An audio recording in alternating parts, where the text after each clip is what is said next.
আজকে কি হয়েছে জানো? কি হয়েছে?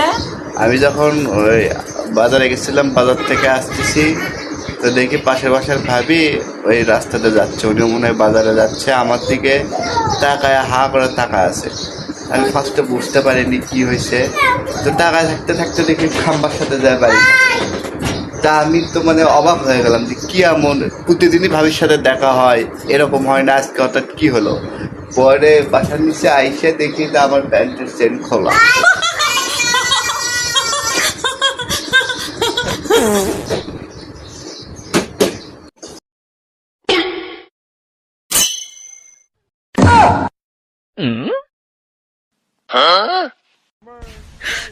你别笑。